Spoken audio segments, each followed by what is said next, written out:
Hey, it's me, Nalthazar, and welcome to another Magic the Gathering Puzzle Quest video. In today's video, I'm going to be going over the new cards that are going to be entering the game for the upcoming expansion to Puzzle Masters. So, let's get into it.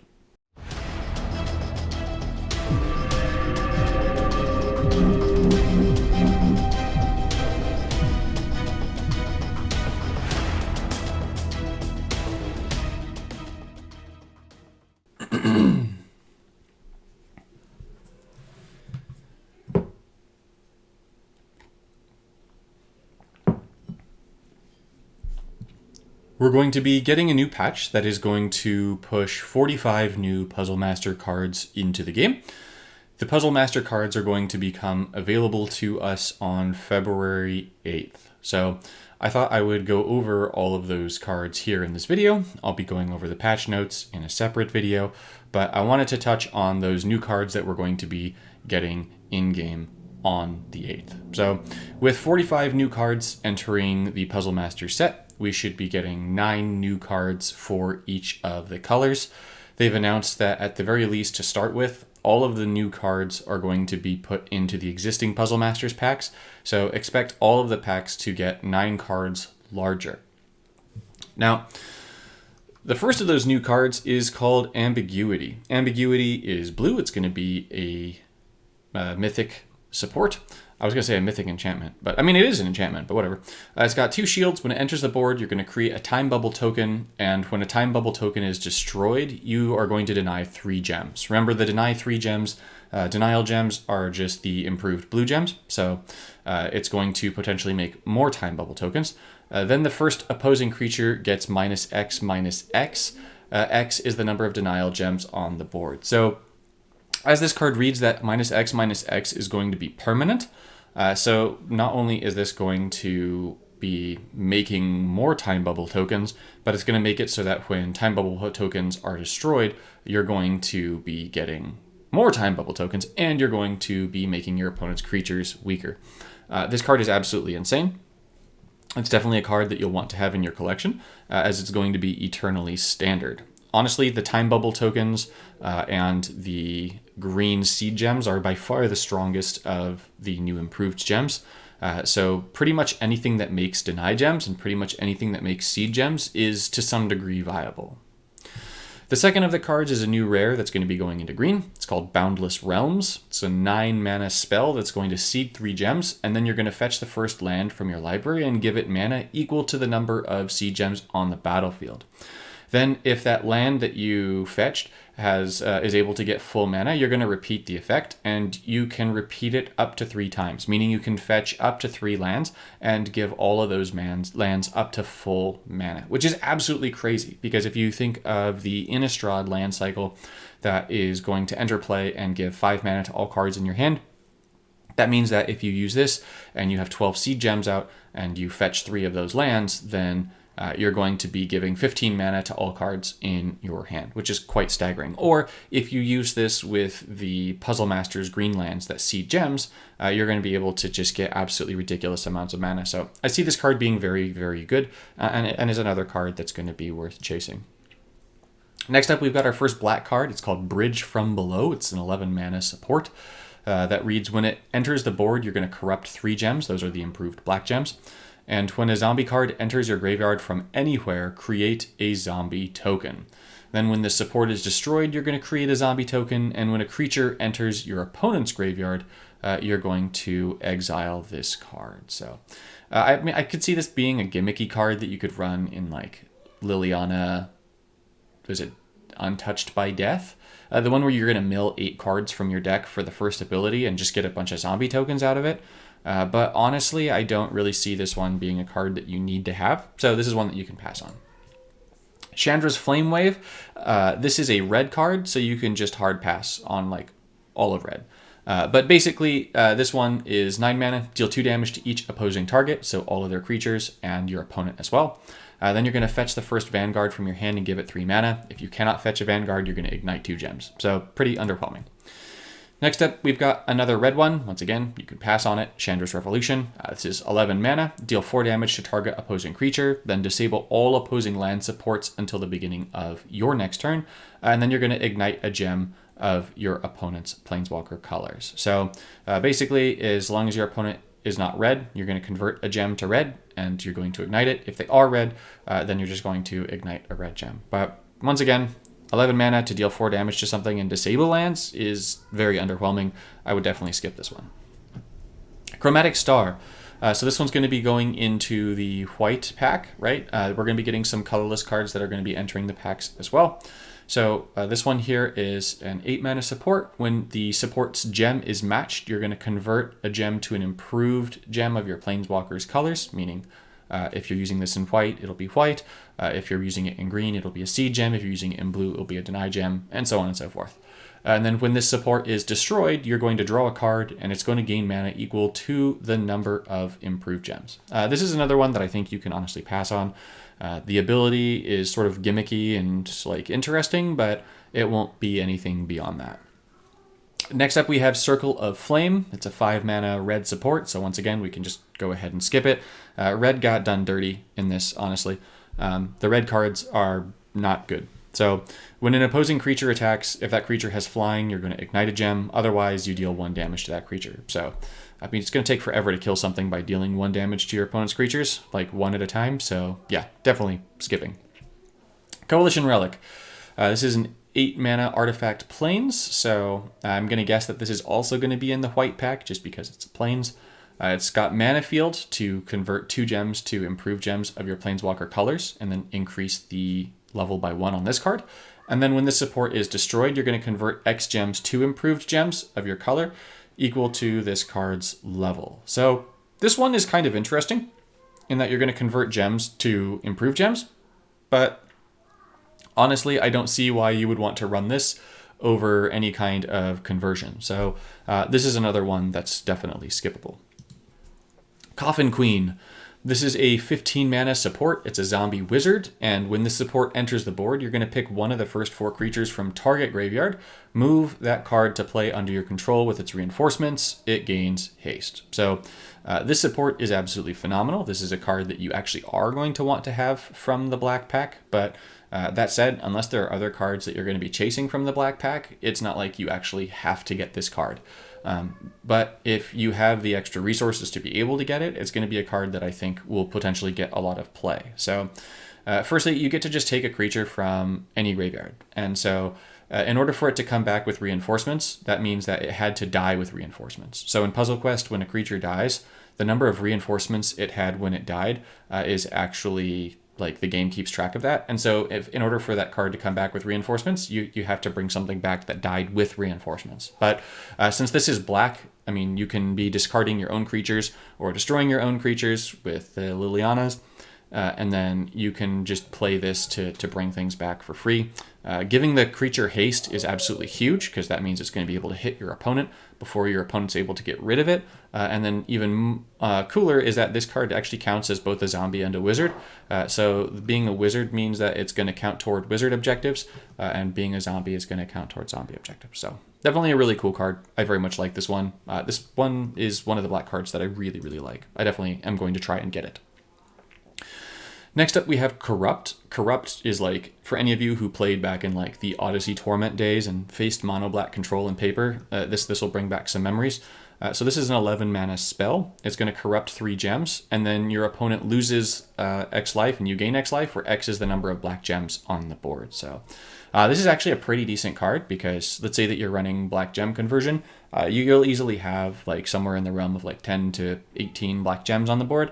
So for 11 mana, you could be doing like up to 18 damage to your opponent, gain 18 life, kind of a thing for each cast of this. And you're also going to be corrupting gems. And then like there's just a lot of spell stuff that's going to enable you to just keep playing it. So just direct damage and gaining life is definitely useful. So I'm definitely eager to test this one out. We'll have to see how it plays. It might not be super great, but it also might be really good. So yeah. Crimson Hellkite. So this is, once again, the red pack. So this one's 17 mana for a 6/6 flyer with, when you match a red support gem for the first time during your turn, you're going to deal X damage to target creature. X is the number of red gems on the board. So, I mean, like, if you're playing this, you're playing a red deck, so most of the time when you match a red support gem, you're going to be matching your own support gems, meaning you're going to be destroying your own supports in order to be dealing damage to your opponent's creature. It's going to be target creature, so hexproof is going to bypass this. A 6/6 for 17 is really nothing to write home about. Destroying your own supports to kill opposing creatures is sort of like meh. At least it does say match, it doesn't say swap, so like gem conversion and things like that will count as a match. But I definitely wouldn't chase this card. Declaration of Not. This is another blue one, so 12 mana. When the support enters the board, restrain 3 times. So that means reduce all of your opponent's non-blue mana bonuses by 3 that are positive. And then when your opponent casts a card, restrain X times. X is half of that card's mana value up to 4. This one I'm not super interested in. Restrain is like definitely decent, but you're going to get enough restraint from all of the time bubble gems and the deny gems that you're going to get from other cards that if like you're whittling down the blue pack and this is one of the few cards left, I think this one's definitely skippable. Furthermore, it has when your opponent casts a card, you're going to restrain X times. I believe that restrain is just until end of turn or at the end of your opponent's turn. So, I mean, once they cast something, unless they're playing green conversion, it's not going to do anything. So this is an interesting card for sure, but not one that is like needed at all. Next up on the list, we have Desertion.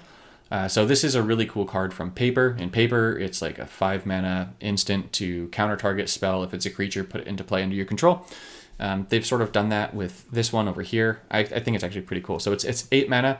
Then you're going to drain all mana from the first card in your opponent's hand, and then your opponent discards that card. So if your opponent has any mana in the first card in their hand, they're going to discard it. And so a card like Infinite Obliteration is a really good card because it gets rid of the first card and last card in your opponent's hand. But ultimately, if they start charging up mana, you're going to get rid of it. So since this one's just drain all mana for 8, a lot of Planeswalkers are going to be able to use this with just a single gem swap, which is really good. And then if the last card in your opponent's graveyard is a creature, you just get it, right? So it's just like the Paper version on that front. However, it is going to do more than just that. So if the last card is a spell, you're going to restrain. So you're going to lower all of their non-blue mana bonuses by 1. And then if the last card in your opponent's grave is a support, then you're going to deny 2 gems. So part of what makes this card really cool is that Greg will always prioritize playing creatures over other things. So as Greg has mana in their hand, you're probably going to get rid of a creature. And if you don't get rid of a creature, that's fine. You're still going to get other stuff, and you're going to be taking mana away from Greg. This isn't a card that I think like everyone needs, but it's definitely a really cool card that I think you're probably going to want. So yeah, I like Desertion. Good card. Very good card. Dictate of Karametra. So this is another green one. So 13 mana. It's got 3 shields.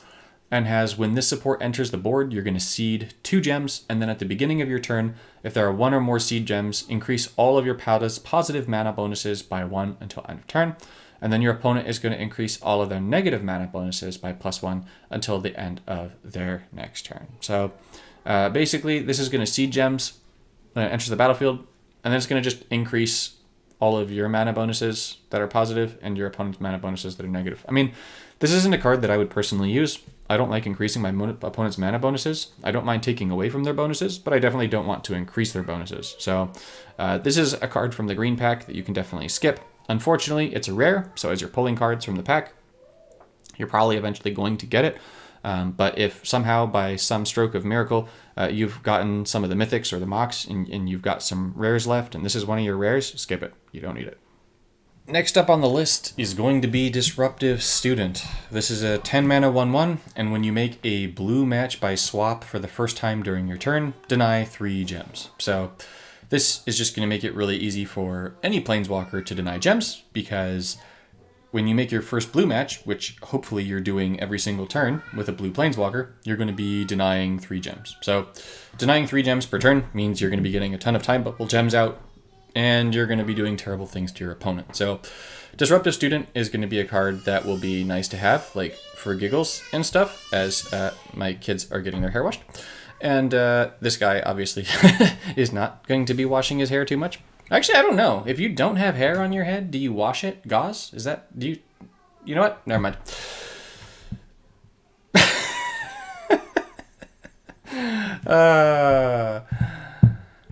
Next, tangent. Door to Nothingness. Alright, so this is an 8 mana support. When an improved gem is destroyed, increase this card's level by 1.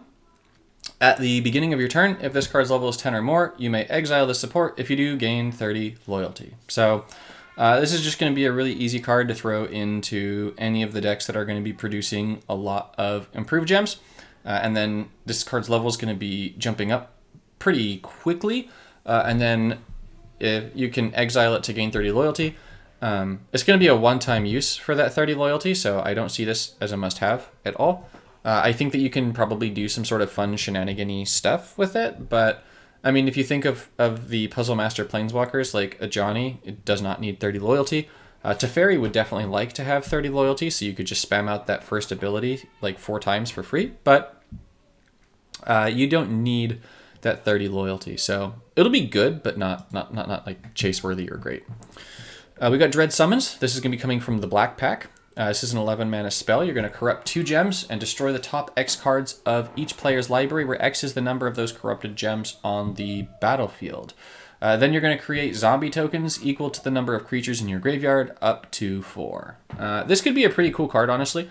I always love stuff that is going to destroy cards from our library. So it just depends on how good all of the new corrupt gem cards are going to work with the old corrupt gem cards. But unfortunately, like at its base, it's going to be an 11 mana to destroy the top 2 cards of each player's library and corrupt 2 gems, which on its own is not great. You're going to need other stuff to make it good. So you're going to kind of need a dedicated deck for this to be good. So once again, not a card that you absolutely need to have, but it's a card that could be fun to have. Elvish Arc Druid. This is going to be a mythic in the green pack. It's a 2/2. It's an elf druid, and while on the battlefield, your other elf, druid, and elemental creatures get +1/+1. It also has, when you match 4 gems, or 4 or more gems, until end of turn, your green mana bonus is increased by X, where X is the amount of elf, druid, and elemental cards under your control. So this has a really low base power. It does not boost things based on the number of reinforcements. And it's going to increase your mana bonus to a color that needs it not very much. So Elvish Arc Druid is a card that you're going to hopefully not pull when you're trying to get the other good green cards. Endless Obedience. 9 mana, it's got Convoke 5, which is cool. So this can cost up to 5 less mana. So it can cost 4 mana if you have a bunch of creatures on the battlefield. You're going to corrupt 2 gems. You're going to pick one of the first 4 creatures from your graveyard. If it has Buried, it's going to get full mana. Otherwise, it's going to get Unearthed and Buried X and half of its mana, where X is that card's base mana cost. So this is a card that's actually going to be really cool in conjunction with the Black Mythic creature with Buried, that when it enters the battlefield is going to destroy opposing creature and create zombie tokens. So that's going to play really, really well with this card. As black cards go, this is another one that I really want because whenever we get good creatures with Buried, this is going to be a phenomenal card to pair with them, especially with Liliana, was it Untouched by Death? I think it was, that mills the 8. You're going to go ahead and be able to just bring back a whole bunch of creatures from your graveyard, which is always nice to have, and having this in perma standard is also pretty good. Finally, when you cast something from your graveyard by giving it full mana, it actually counts as casting it, so that could potentially help with cast objectives in some events where we need to do that. Next up, we've got Fire Servant. This is 12 for a 4/3. Interestingly, it's a dragon. I thought this was an elemental, but maybe I'm wrong. Fire Servant? I'm not going to plug it in right now, but whatever.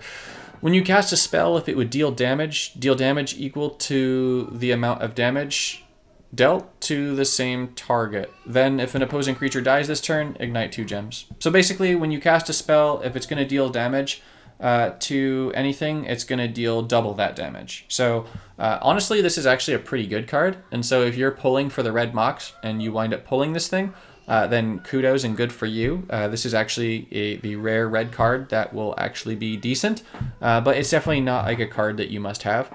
12 for a 4/3 is just sort of like okay. Doubling the amount of damage that you're going to deal with burn is definitely really good, but red is at its best when it has access to direct destruction and not just burn. Burn is just sort of like an added bonus for red. So definitely a good card, but not worth pulling in the red pool for. We've got Fireball, another red card. This one's going to be a 9 mana spell that deals X damage divided equally among each opposing creature. X is going to be 6 times the amount of ignited gems. So this is going to have the potential to do a tremendous amount of damage to your opponent's creatures. It's going to be able to potentially wipe your opponent's board really easily, which is really powerful. This is definitely a good card, but once again, it's not worth pulling in the red pool to get it because there's too many other requirements for this to be good. You need to have Ignite Gems, and this doesn't ignite gems on its own. The Chandra, Puzzle Master's Planeswalker, doesn't even really ignite gems effectively, so this is not going to be a card that you're going to really want unless you're building around Ignite, and you're probably not doing that. Fist of Suns. When you destroy an improved gem, gain 6 mana. So this is definitely a really cool card. It's going to be extra cool with blue and probably with white because you're going to be improving a lot of gems, especially with blue. Blue has the easiest path to improving gems, I think, right now in the game.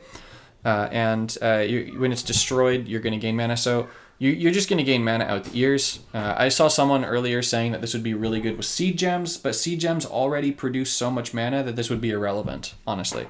So this would just make it like imagine deny gems, right, with this thing, because deny is going to lower your opponent's mana bonuses. It's going to make a time bubble token, and it's going to give you 6 mana. So that's a lot of win. As for whether or not I will personally run this with a deny deck, probably not, because I'd rather use gem conversion, but you really can't deny how much mana this could wind up being, so at the very least I'll test this. This could wind up being great, or maybe not.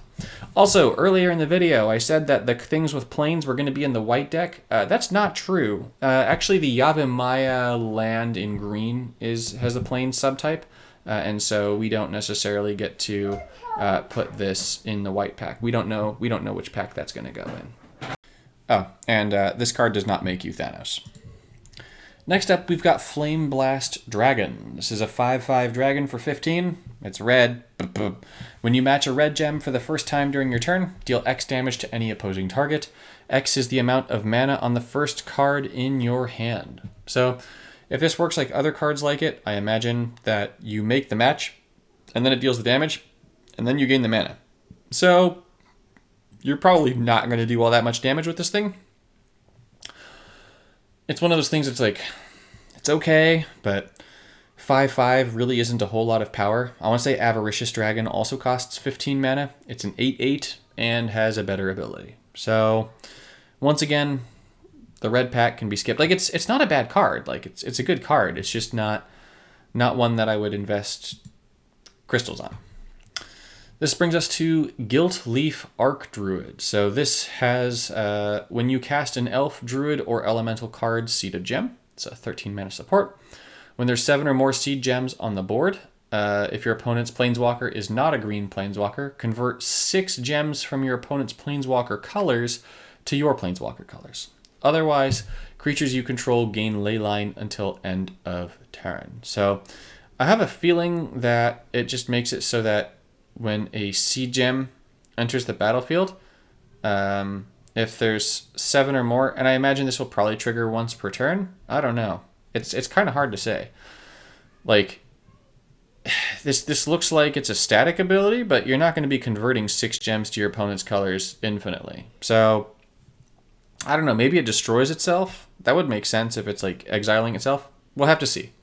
Nonetheless, even if that is the case, this isn't a great card. I mean, it takes a lot of work to get 7 or more seed gems on the board, and you're probably not going to be casting a whole bunch of these. Like, at least with the elementals, both Nissa Worldwaker and the new Puzzle Masters Nissa are going to be getting elementals mostly from their abilities, and so neither elves nor druids are cards that you're going to cast a lot of. Some of, but not a lot of. Next up, we got Healer of the Pride. So this one is 3 mana for a 2/3. I believe this is Assemble, so it's the new white mechanic. And when a creature you control enters the battlefield, if you have full life, enlist 3 gems. Otherwise, gain 9 life. So this is a card that is going to pair incredibly with New Ajani. I'm actually very keen to get this card myself. I'm definitely going to be pulling for it. Just New Ajani is so incredibly strong, and while having a 2/3 isn't like the greatest thing since sliced bread, you're going to be getting 2 creatures every single turn with Ajani because you're probably going to be at full life. So this is going to enlist 6 gems per turn, which is just going to convert a whole bunch of gems. And I'd be really eager to see if that makes it so that you can actually get those improved white gems to the bottom of the board and have the buffs go off. So I'm very much interested in seeing how this card plays. I don't think it's going to be a card that's going to be like broken by any means, but I do think it will be quite a good card. So it's one that I personally want. At the very least, I want to tinker with it. So I'm excited for that one. Next up, we've got Holy Avenger. This is a 3-mana support. A bunch of these white cards have really low mana costs. So it's also going to get 1 mana for a creature you control attacks. So it's going to charge up real fast. When your first creature attacks, the first support card in your hand gains 1 mana. If that card has the enchantment subtype, instead it gains 3 mana. And if you don't have any supports in your hand when your first creature attacks, enlist 2 gems. So this just seems like a pretty cool card all around, especially with New Ajani, because Ajani is going to make sure that you have creatures down pretty much all the time. Do I think it's going to be a chase card? No, I don't. But I do think it's pretty cool. You could get up to 9 mana for an enchantment every turn. You could enlist up to 6 gems, or you could just give up to 3 mana to another support. So it's definitely a solid card. It's just not a must-have card. Inspiring Roar. 8 mana spell. Your creatures get +1/+1. If you control a creature with a symbol, enlist 3 gems. Your creatures gain first strike until the end of your turn. So this is pretty underwhelming. It's a lot like a lot of the other cards that are currently in the white Puzzle Masters. So this is not one that you need. Jareth, Leonin Titan. This is a creature from the Onslaught set. It's actually my favorite set in Magic. This was a card that I loved in paper, so it's really cool to see it here in Puzzle Quest. The only thing that I'm like half sad about seeing it is that maybe it means that we aren't going to get Onslaught as a set, but I can still hold out hope and hope that they do like an Onslaught set, kind of like they did for the Odyssey sets. So this is 7 mana for a 4/7. It's got Vigilance. It's got it's legendary, and it has, what is this, Rally? The thing that makes it so when it attacks, it becomes the creature in the first position. It has, at the beginning of the combat on your opponent's turn, this creature gets +7/+7 until end of turn. And then when you match a white support gem, this creature gains protection from the color of the first opposing creature. So this card seems like it'll be a really good card for newer players that are building up their collections. It's going to be a 4/7 for 7 with Vigilance, which is already solid.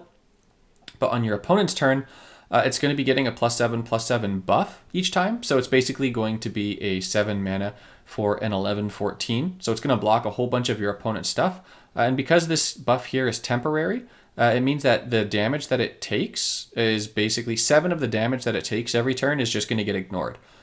Because when it loses the buff, if it's taken damage, it doesn't actually like keep the damage, right? Unless it exceeds the amount of the buff. So let's say that Jareth, Leonin Titan blocks 7 damage. When it loses its +7/+7, it doesn't just die, it just loses the +7, and then the other just fizzles away. So this is definitely gonna be a really good card for newer players. It's not gonna be great for like everyone, right? I mean, in Platinum, you're probably not gonna run this thing, but if you're in like Bronze, Silver, Gold, this could be an absolutely devastating card to play and go up against.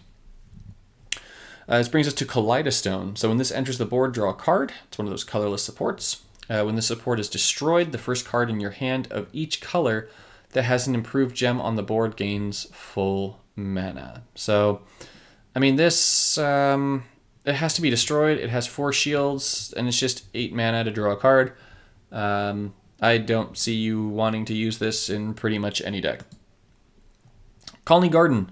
This card is just cracked. Like, so we already have Dryad Arbor, and then now we're getting this also? Like, why don't any of the other non-green colors get this? I mean, they really should. So Colony Garden is an 11 mana support. It reads, when this support enters the board, seed a gem. At the beginning of your turn, convert 3 gems to green. When you seed 1 or more gems, create an elemental token. So, geez. So now green in Perma-Standard has Dryad Arbor, which is going to be converting 3 gems to green. It's got Colony Garden, which is going to be converting 3 gems to green. And it has Nissa's Pilgrimage, which is going to be converting 2 gems to green for 3 mana. So green is kind of now going to always be stacked, no matter what, for gem conversion. Like, there will never be another set or another standard where green is not going to probably have the best flat-out gem conversion. It's very rare that we get a land that converts 3 to a color. And now we're going to have 2 in perma-standard for green. So, and they both are going to seed gems. So, woof. Like, this card is incredibly good. So, yeah, no. I mean, I have no problem with this card existing. I should clarify. I have no problem with this card existing. I love that this card is going to exist. I just think that all the other colors should have gotten something like this as well. Like, all the colors need gem conversion. And so to have a permanent convert 3 to color with some other cool ability based on the improved gem would have been something really nice to have for every color. This is absolutely a card that you're going to want to chase. Fortunately, it is a rare, so it's going to be a lot easier to pull. The green pack is very much going to be chase worthy. I would definitely go after this card. It's going to always be great. Oh, we don't know what the elemental token is yet. I'm guessing it'll be the same 2/2 elemental token as Zendikar Royal. However, it is possible that because this is Puzzle Masters, that it will be the 5/5 elemental token. I'm hoping it's not the 5/5 elemental token, because otherwise this card will be too good, because it's very easy to seed like 10 gems in a turn, and so you'll just get like a 50-50 because you've got this thing on the battlefield. But even still, like, this is going to be absolutely insane, because this doesn't have like a little cap on it, right? So at the very least, I mean, when you're seeding gems, you're just going to create a whole bunch of elemental tokens. This card is going to be so good. This is going to be such a ridiculous enabler. This is one of the best new cards that's coming out, for sure. Crazy. It's better than like most of the mythics. It's better than like Green Mox, even, in my opinion. Liliana's Elite. Alright, this is 10 mana for a 1/1. That is promising. Definitely fits with the general power scheme of non-green blue cards. At the beginning of combat on your turn, this creature gets +X until end of turn, where X is the number of creature cards in all graveyards. So, I mean, this could be powerful if there were a bunch of things in graveyards, but let's be real. You're really going to have, like, if you had like 10 creatures in your graveyard, it'd be like, ooh, hooray! And so you'd be getting an 11/11 for 10. This card is really not going to have a lot of play. You definitely don't want to chase after this thing, and you don't want it in the black pool. Mana Drain. This is a good one. So this one's 18 mana. It's got 2 shields, that's its downside, and it has, when it enters the board, deny 3 gems. So you just immediately improve 3 blue gems. And then at the beginning of your turn, deny a gem, and then gain X mana, where X is the number of support cards you control. You see that I'm laughing at this because deny is insane.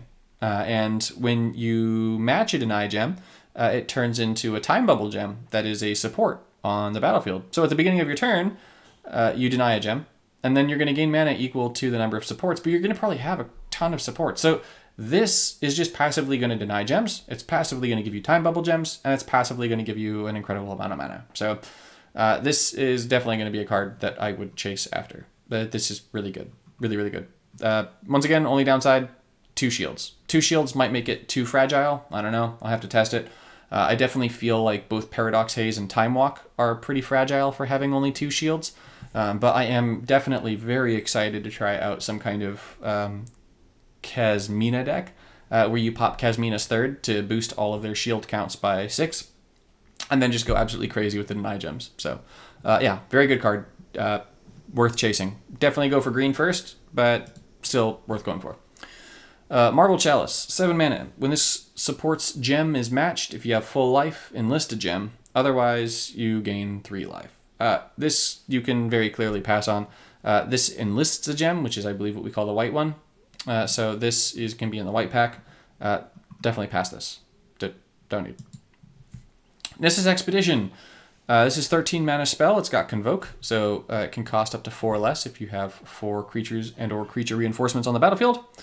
You're going to pick one of the first 4 land cards from your library and fetch it. It's going to get full mana just right away. Then your first creature gains Enchanted. When a player casts a card, seed a gem. At the beginning of your turn, this creature loses Enchanted. If you can't, seed 2 gems. Oh man. So this card's so good. You're gonna get a free land for the 13 mana. You just fetch a land. You play it. So this is gonna get you your Dryad Arbor. It's gonna get you your other one, the Colony or whatever the heck it's called. The new one converts 3 to gem green. 3 gems, 2 green. You could get the Innistrad cycle lands, right? To just give 5 mana to everything in your hand. If you have a creature, that first creature is going to get enchanted. When a player casts a card, seed a gem. This is going to be for your turn and your opponent's turn. So let's say that once again, hypothetically, we take one of those lands from the Innistrad set. We get 5 mana to everything in our hand. We play out our hand. We seed a bunch of gems. We get a ton of mana. Hooray. If you don't have a creature on the battlefield, well, then you're paying 13 mana to pick one of the first 4 lands, give it full mana, and then seed 2 gems. So, woof, so good. Yeah, probably going to be worth going after. I would go after this. The 2 new green lands, including Dryad Arbor as a new one, are incredible. So this is definitely going to be a card that you're going to want to have. Really good. Ajani's Last Stand. This card already exists in Puzzle Quest. Granted, different mana cost. We'll have to see what happens. But not standard. So this is 3 mana. It has, when a creature you control dies, you may have this support lose Heroism. It has Heroism, whatever Heroism does. If you do, create a Ajani Soldier token and enlist 2 gems. And then when this card is discarded, create an Ajani Soldier token and enlist 2 gems. So the cool thing about this is that when you discard it, you'll get this effect. So you could definitely run this in a deck that discards your own cards. So I think that there's definitely some potential there. But I just don't think that there's enough power in the improved white gems or in these Ajani Soldier tokens to make it so that you're going to really want to use this. So it's kind of cool. It follows the theme of like costing no mana, but it doesn't really seem powerful, so I wouldn't chase after it. Bonemizer. This is another card that we already have in Puzzle Quest, just different mana cost, different abilities, and a masterpiece. So this Bonemizer is 18 mana. It's a 4/4. It has buried, so it can be cast back from your graveyard for 12 mana. And then when this card is moved to the battlefield or to your graveyard, your opponent discards the last card that can be discarded from their hand. And when this creature is unearthed, if you control, okay, not buried, unearthed, whatever, same difference. If you control a card called Waste Not, fetch the first card named Bonemizer from your library, give it full mana, and disable it until the beginning of your next turn. So, I mean, this card is definitely really interesting because if you play a bunch of mill, you could wind up making your opponent discard their hand just for milling the thing. And then if you played it with the thing that gives full mana to cards in your graveyard, and you wind up casting it from your graveyard, then, or even heck, if you just bring it back from the graveyard to the battlefield, that's going to count as well. This could serve as a really cool card to just have like pinging back and forth to make your opponent lose a bunch of cards for very little cost. I see this predominantly being a card that you'd want to use with Liliana Untouched by Death. I don't see it having necessarily too much viability outside of that. Maybe with Puzzle Masters Liliana, but this it's a cool card. It's not like an essential card, but I definitely personally want to try it out. So we'll see. Might be good, might not. Pride Guardian, 2 mana, following the really low mana cost. 0/3 with Defender. This is a strong card already. When this creature blocks, if you have full life, enlist 3 gems. Otherwise, gain 6 life. Yeah, I'm sorry. This card is terrible. Don't try and get this thing. If you get this for your gems, I'm sorry. It's not a good one. Bad. Seal of Fire. 12 mana support. It's got level. When this support loses shields, deal 3 damage to a random opposing target. Then increase this card's level by 1. When this support is destroyed, ignite X gems. X is this card's level. So this card could at the very least be interesting if it started out with more than 2 shields, because ignite gems go boom and they do damage to supports around them, which would be really cool with this thing's effect. But having 2 shields is definitely going to really limit that. I don't see a situation where you're going to want to use this card. I mean, this thing would have to have like 6 shields to wind up being like any good at all. And even then, like, I don't know. It would be cool if it had more shields. But, I mean, igniting 4 gems potentially for this, no, not worth it. Selvala, Heart of the Wilds. This is 14 for a 2/3.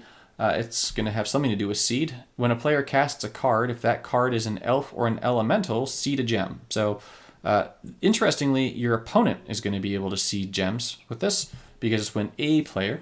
However, that also should mean that when you cast this thing, you're going to seed a gem. At the beginning of your turn, you may have this creature gain can't attack and can't block until the beginning of your next turn in order to convert gems to green equal to the greatest power among creatures you control. So that right there is absolutely bonkers. You're going to be converting so many gems to green with this thing. So this could definitely be really cool for that. And then it also additionally has, when you make a green match, if it wasn't by swap, your first other enabled creature gains Leyline. So Leyline's pretty strong. It's going to make your creatures hit harder. It makes them go kersplat, kersplat. So we like that. So yeah, this is a good card. Definitely a good card. It's one that'll be worth having for sure. Like, yeah, good. Spell Stutter Sprite. This is a 1/1 for 15. When this creature enters the battlefield, drain 8 mana from your opponent's hand, then deny X gems. X is the amount of mana drained this way. Oh man, I forgot about this thing. So this thing can deny up to 8 gems. This thing is also when it enters the battlefield. So like if you have something that's going to enable this thing to get flickered every single turn, exit and re-enter the battlefield. Like let's say that you decided to play this in Legacy with Thassa, for example. That would be so annoying. Oh my gosh. Draining 8 mana, denying up to 8 gems. Your opponent would just... that'd be infuriating. If we ever get anything that flickers every turn again, this card being in Standard is going to be a legitimate problem because it's going to be so infuriating to play against this thing. Oh man. This thing is... It's going to be good. It's not necessarily good right now. Being only a 1/1 isn't that great. But also potentially denying 8 gems means you're just going to convert a bunch of gems to blue, so you're going to get a bunch of mana out of this as well, on top of draining mana and lowering your opponent's mana bonuses by matching those deny gems and restraining them, and then getting the time bubble gems so that if they do wind up getting anything going, that they wind up losing the cards anyways. So yeah, I think this will ultimately be a good card. I just don't know if it'll be a good card right away, because I don't know that we have enough to make it so that you get this going easily and often, but there will eventually be cards, I'm sure, that will enable that, and it will be a problem. Stir the Pride. This is 6 mana. It's got Kicker. Interesting. Until end of your next turn, your creatures get +2/+2. Kicker 6, creatures you control get lifelink until end of turn and enlist 2 gems. Johnny already gives perma lifelink to your creatures with the first ability. Don't get this. Not good. Time Reversal. Fun card. This is one of my first foil mythics I ever got in paper. So yeah, I like this card, in paper at least. This is 12 mana. Each player discards all cards that can be discarded from their hand and draws that many cards. Each card in your hand gains X mana. X is the number of blue gems on the board. Exile this card. Yeah, so this is really good. This is really good. Oof. Yeah. Your opponent loses all cards that can be discarded. So if they have any mana in the cards in their hand, it's gone. In a Timeless Voyage, you could just use this as sort of like a Day's Undoing, except it's going to be probably better because you're going to get a lot more mana. The only potential downside is that it's not like guaranteed going to draw you 5 like Day's Undoing does. You're going to be drawing cards equal to the number of cards that you discard. So it's very possible that this card could wind up doing very little for you if you have a small hand. But once again, this is blue, so you're probably going to have a lot of cards. So I think this is going to be a card that you're going to want. I think this is actually going to be a card that everyone is going to want. Definitely worth chasing. It's only a rare, which is really nice. It's going to be in the blue pack, which is nice because blue has other good cards. Green and blue are looking great right now. Super great. Utopia Sprawl. 16 mana. When this support enters the board, seed 3 gems. While on the board, increase your green mana bonus by +2 and all other mana bonuses by +1. Okay. Hey, a Bird of Paradise. That's cool. If you're a new player and you get this, there's definitely going to be a lot of play for this because this is going to increase your mana bonuses by 6 total, right? Summative of +6, which is definitely going to be good for you. However, if you are able to get the other lands from the green pack, play those instead. So this is definitely a good card. I'm not saying it's a bad card. It's just that there are better options in green that will exist in the Puzzle Master packs. So it's a cool card, and I'm definitely going to try it out for some things.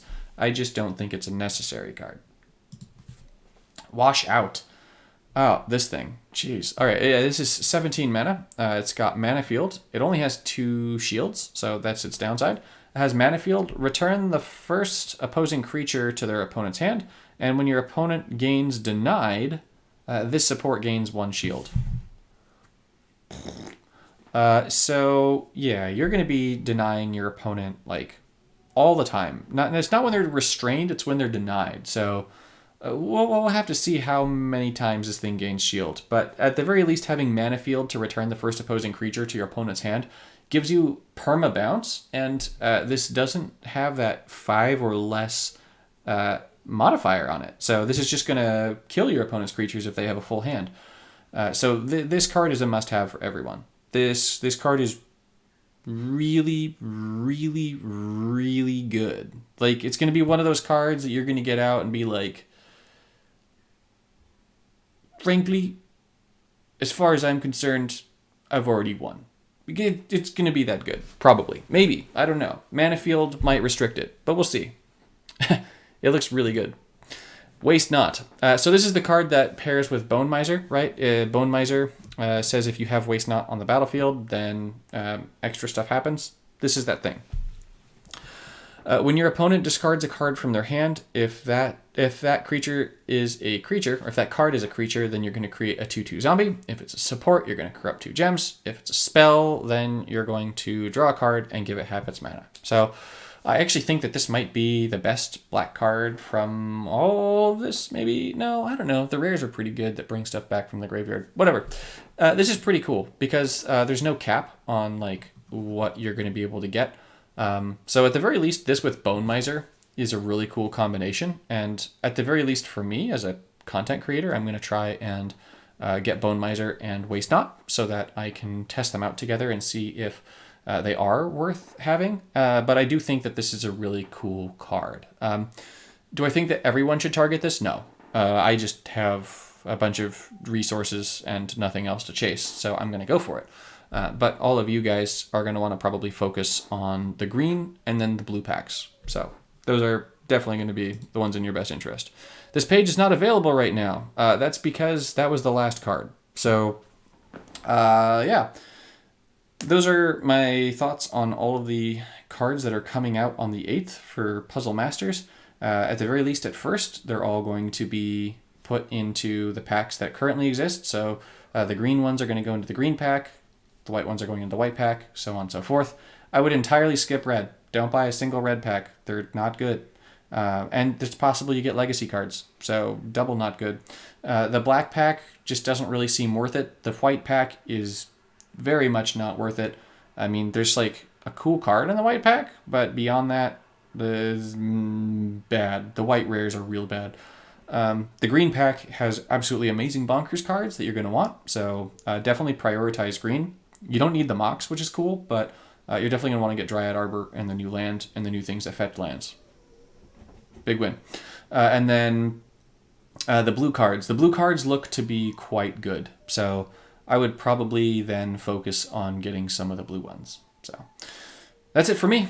I'm interested to hear what you guys think about them. So if I missed any card, like as in like if I thought differently about it than you did, and you're like, I think that card's actually a chase card, Michael, by all means, go ahead, let me know in the comment section. Thank you all so much for watching, and I'll see you in the next one.